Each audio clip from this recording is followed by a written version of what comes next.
República Democrática do Congo passou, entre o final do século XX e o começo do século XXI, por duas guerras devastadoras. E após esses conflitos, instalou-se um estado de violência que se estende até os dias atuais. Essa crise fez com que milhões de congoleses se deslocassem internamente no país e em direção a países vizinhos que também se envolveram em guerra e tornaram ainda mais difícil a situação desses deslocados. Diante do fechamento das fronteiras do chamado Norte Global, ou seja, países da Europa e dos Estados Unidos, o Brasil se converteu em país de destino e de trânsito para os solicitantes de refúgio provenientes da República Democrática do Congo desde 2010.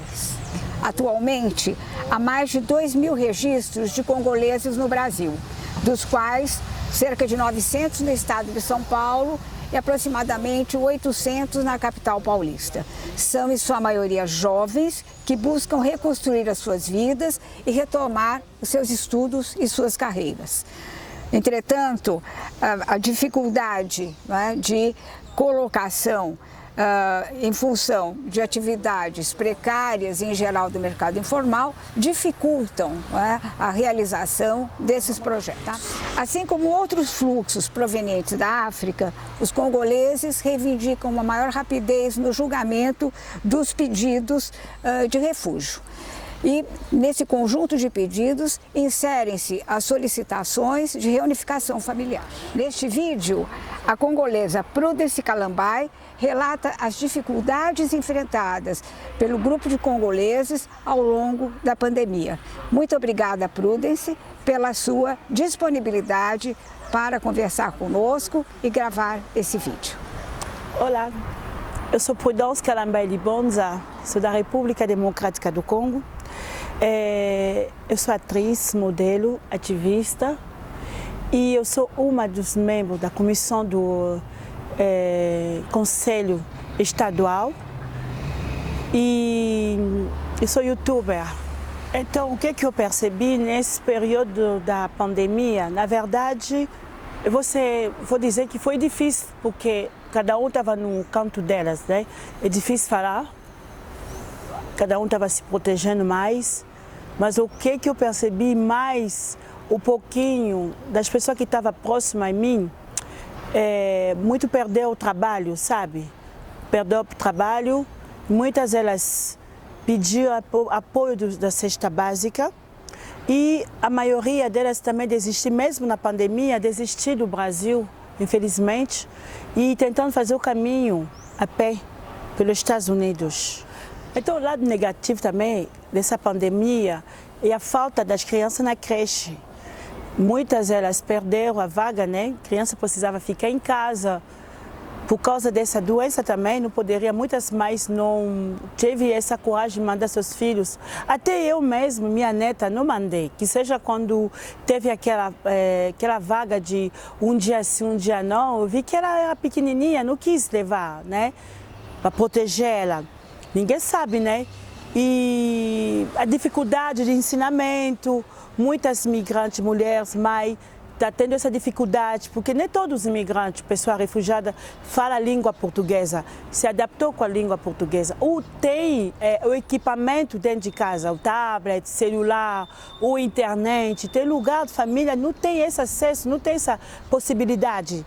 Então, dificultou muito os estudos das nossas crianças, afetou muito a educação, foi muito difícil. Eu mesmo falando assim, foi uma maneira que eu tentei ajudar meus filhos a estudar, horrível, um telefone só para todas as crianças, horário mesmo, das 7 até, das 9 até as 10. Tem outra, até eu fui na escola, pedi se eles podem receber meus filhos um dia sim, um dia não, porque não aguentava. Porque tem algumas matérias, não acaba uma mãe imigrante saber, né? E aí, essa mãe tem que se virar para ensinar para os seus filhos. Aí, de repente, o que eu fiz? Eu pedi socorro na escola. Eu falei, ó, é muita informação, são muitas crianças sozinhas. Se teria abrir uma exceção, aí meu filho de 10 consegui ir para a escola todos os dias, bem com máscara, tudo, álcool gel. Quando tossia, não mandava na escola. Fizemos um acordo, combinamos com a escola, né? Quando está resfriada, não ir. Foi assim, foi horrível.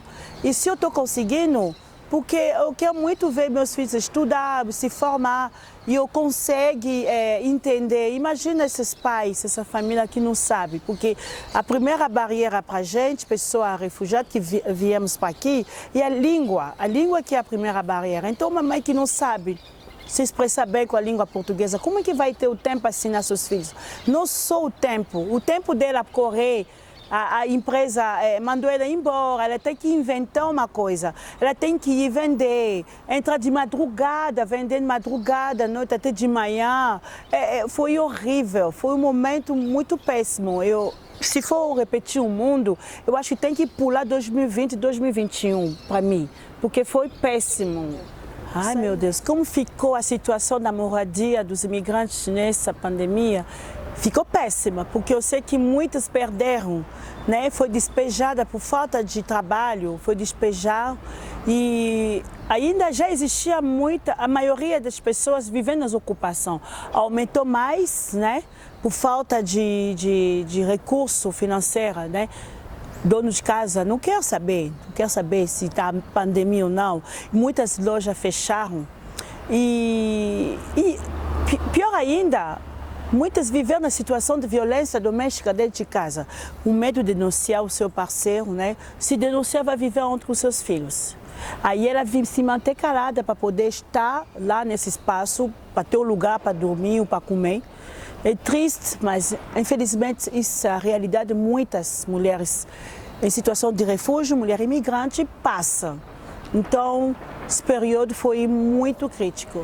E pela saúde, eu agradeço a Deus, nenhum dos meus filhos, nem pessoa que eu conheço mais próximo pegou essa doença, né? Fiquei com medo, porque aquela fala das pessoas que vão me dar injeção de propósito, foi. Mas eu estou bem até hoje, graças a Deus.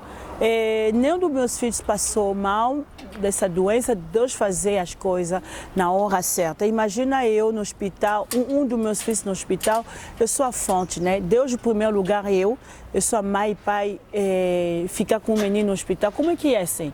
Então, ele não permitiu. Na minha casa, teve outra dificuldade, mas não deixou a doença permanecer dentro da minha casa. E as pessoas mais próximas a mim, eu não ouvi ninguém pegando essa doença. Essa dificuldade durante a pandemia sobre a minha vida profissional, assim, a dificuldade que... Eu vou começar o lado positivo. Positivo que eu fiz bastante trabalho, né? Eu conheci bastante gente, eu agradeço até. Eu fiz bastante encontro virtual com pessoas que talvez em vez da pessoa se deslocar como era antes, ir num evento tal e a pessoa estava cansada ou não sabia, mas no meio da pandemia esse trabalho virtual colocou o mundo, né? Um lugar só, tipo, em vez de sair, a pessoa está lá em casa, assistindo uma live, uma apresentação, está na cozinha, colocou o vídeo, áudio. Eu fazia isso também. Eu estou fazendo meu trabalho, mas se tem uma live de alguém, eu estou assistindo, mesmo fazendo coisa, meu trabalho em casa, eu coloco o som. Para me ouvindo, eu estou lá também, sempre fiz isso. Eu acredito também, muita gente fizeram. Me conectou bastante gente, consegui ter bastante trabalho. Porcentagem, só que muito entrou mais trabalho voluntário. Esse lado que eu vou ver, lado negativo. Então, por quê?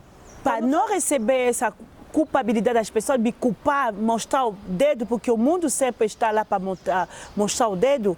Eu vim fazer minhas atividades, meus trabalhos, mas as pessoas, em vez de entender que essa mulher, ela é mãe, ela não é só Prudence, ela é mãe. E quando me apresentam que sou mãe de 5 filhos, sou avó de uma netinha, não é para poder errar, por que você se apresenta assim? É para mostrar quem eu sou. Então, as pessoas, quando procuram essa mulher que é Prudence, entenda, respeita, valoriza seu trabalho. Quando eu valorizar, eu dou um bom cachê. Gente, é meu trabalho. É meu trabalho. Quando eu recebo isso, eu não faço isso, quem me conhece, eu não vou comprar bijuteria para se exibir. Não, eu cuido dessa família que eu tenho, meus filhos. Eu não quero bater porta em porta ou mandar meus filhos vender na rua. Eu não quero isso. Eu faço meu direito de papel de mãe, porque eles vieram no mundo. Porque eles não eles me pediram, eu que chamei eles para vir no mundo. Então, eu estou fazendo meu dever de mãe. Por isso, o lado negativo é que você faz um trabalho, a pessoa, em vez de entender, respeitar seu trabalho, te trata com esse apelido de situação de refúgio e diminui seu cachê, te trata, tipo, está te dando uma coisa assim. Dá raiva, me dá até a vontade de um dia desistir, dá até a vontade... não a vontade, chega a ter um momento de depressão, chorando, tem que ligar uma amiga, eu quero chorar, eu quero me abafar, desabafar, não aguento, dá vontade de parar, de sair das redes sociais, mas quando você vê assim, você olha atrás, essas pessoas que não têm culpa nenhuma para vir no mundo, precisam de você.